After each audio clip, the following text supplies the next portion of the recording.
Hello, welcome back to the Squawka YouTube channel. I'm Statman David. Today we're going to be looking at how Jose Mourinho will set up Tottenham Hotspur in the Premier League.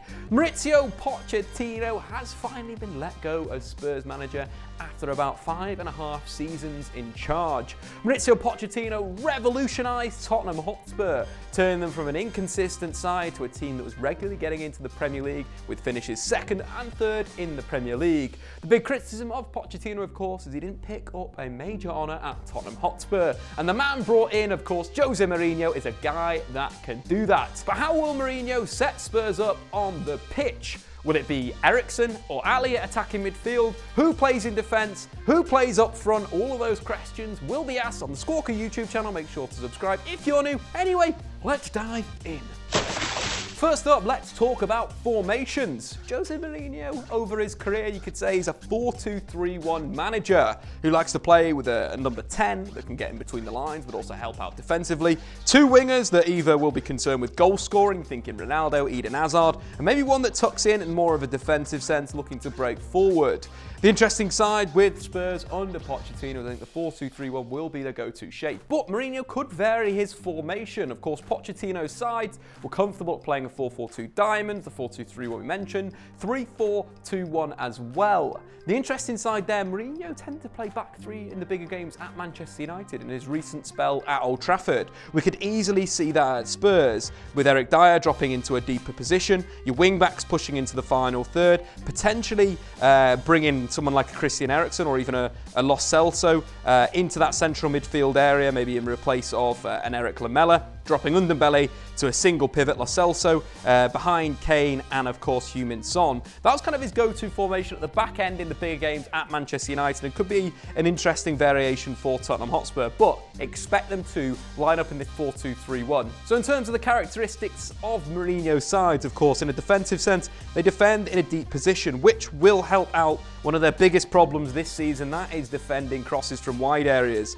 Spurs have had a real problem when the opponents have got the ball in those wide areas, be on the left-hand side or the right-hand side. Crosses have been getting into the box and teams have simply been putting the ball into the back of the net. This has been a big problem under Poch this season. Of course, with Jose Mourinho, this is almost eradicated. Thinking when the ball's wide in these positions, Mourinho likes his defence to stack up in creating a back four. You've also got your wingers playing almost as wing backs, your two central midfielders, and then an attacking midfielder supporting Harry Kane. But this defensive shape will massively help out Spurs from that wide area. But it's not as progressive as Tottenham Hotspur used to defend. They used to play with a lot of aggression and narrow shape. Now what you'll see, a lot more defensive width, especially in the final third. The two wide players, Heung-min Son and Eric Lamela, dropping back to sometimes create a back six, which people criticise Mourinho at Manchester United for. But you will have that ability on the counter-attack. That look, if Tottenham can win that, they can go direct to Harry Kane.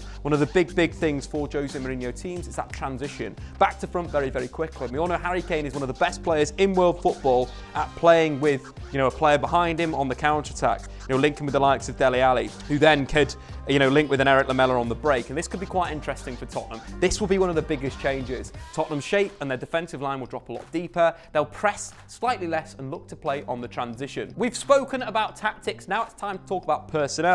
This, for me, is going to be Mourinho's starting 11 through the season. Then the interesting side here, first up in defence, we've got the pairing of Alderweireld and Jan Vertonghen. Could be an interesting one for Mourinho, though, because he still has a Davinson Sanchez to potentially come back. Davinson Sanchez was targeted in the Europa League final by Mourinho's Manchester United.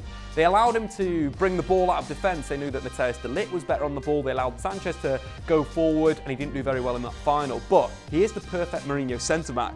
For me, we could see him come in. The potential option could be Danny Rose coming out the side, Jan Vertonghen actually playing at left-back, and Sanchez coming in. Another interesting side with Mourinho versus Tottenham Hotspur in recent years was he was targeting that central area with the long balls. I think the goal that Anthony Martial scored at Old Trafford versus Tottenham Hotspur for the 1-0 win, a long ball out the back, Lukaku flicked it on, Martial scored. This was targeting Jan Vertonghen and Alderweireld. With Davinson Sanchez in that central area, we could see this problem negated. On to midfield, I think it's going to be quite simple. Eric Dyer is going to be playing the holding role for Mourinho, the cleaner, the guy that's going to win the ball back and play forward, and Ndombele will play more of a Michael Essien box-to-box role, a lot of energy in there that we've come to expect from the French midfielder. The big thing here is Ndombele didn't seem to be able to finish 90 minutes for Poch. Always used to get subbed off around 60, 70 minutes. But with Jose Mourinho's deeper shape, with a lack of aggression off the ball, maybe a little bit more, sitting in that deep shape and looking to break, Ndombele could be fantastic. But, which leads us to an interesting point, Moussa Sissoko could be the perfect big game player for Jose Mourinho. Could even see him on the right-hand side. We've seen him do this for France, especially at the World Cup that they won in certain games and the Euros before that. Bringing Sissoko in, bring his energy in, bring his ability to break with the ball, good counter-attacking player. But I expect Eric Lamela to be number one. Other players you're looking in there, will Eriksen play wide right? Potentially, like Juan Mata did under Mourinho, but didn't play as much. We could see the likes of Lo Celso play out there. Again, a very hard-working player, but very, very technically skillful. You can see his, his passing for Kane, for Son over the top. Could be quite an interesting option. But I think Eric Lamela's aggression and work rate is going to be something that Mourinho really, really enjoys, and we could see him the starter under the Portuguese tactician. But a player that would also do quite well on the break, could be an option off the bench, at number 10 or even on the right-hand side is Lucas Moura. Could see him in and out of the side under Jose Mourinho. It feels a little bit Chelsea-esque, where there's a lot of rotation in these wide positions, but Lamela could be number one. Moving to number 10, interesting position. Will it be Dele Alli or Christian Eriksen?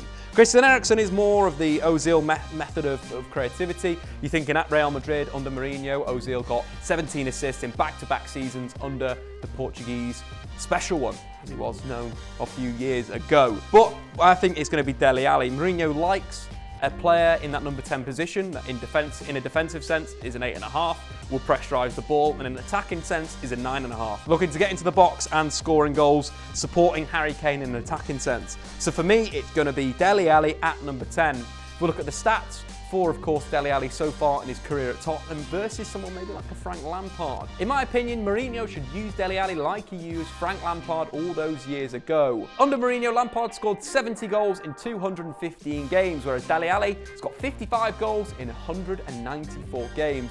Alli, as a goal-scoring number 10, is going to thrive under Jose Mourinho. But we're also looking at the number 9. I think Heung-min Son gets into the team because of his goal-scoring quality. He's an inverted winger. He's a classic Mourinho forward. Damien Duff, and I am Robin, a player that's going to come onto that stronger foot, cut inside and simply score. Mourinho teams need these individualistic players in the side, but there is a main goal scorer usually in the Mourinho team.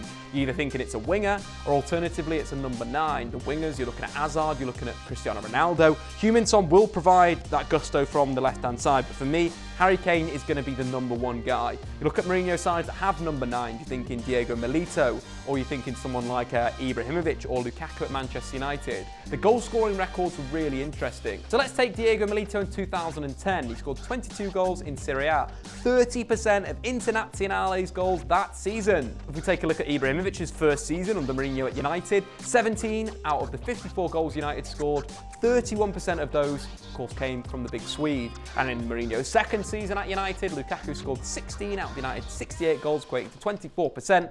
Pretty much means that Harry Kane is going to be scoring a lot of goals under Mourinho. He is going to be the main guy, equating for around 30% of their goals, supported by the likes of Dele Alli and Heung-min Son in the penalty area. But anyway, guys, that is my opinions on how Jose Mourinho will set up Spurs this season. The interesting side with, of course, Jose Mourinho, who's only lost 3 times to Manchester United in his managerial career, whereas Poch lost 6 of his 11 games for Spurs against United. Versus the Premier League, top 6 in all competitions. Mourinho has managed 119 games, 57 wins, and been unbeaten in 77% of those games against the top 6. Mourinho could evolve Spurs from nearly men to Premier League title challengers. But anyway, guys, I've been Statman Dave. Make sure, of course, to subscribe to the Squawka channel if you're new, and smash that like button, and get into the comments below who you think is going to be the most important player under Mourinho at Tottenham.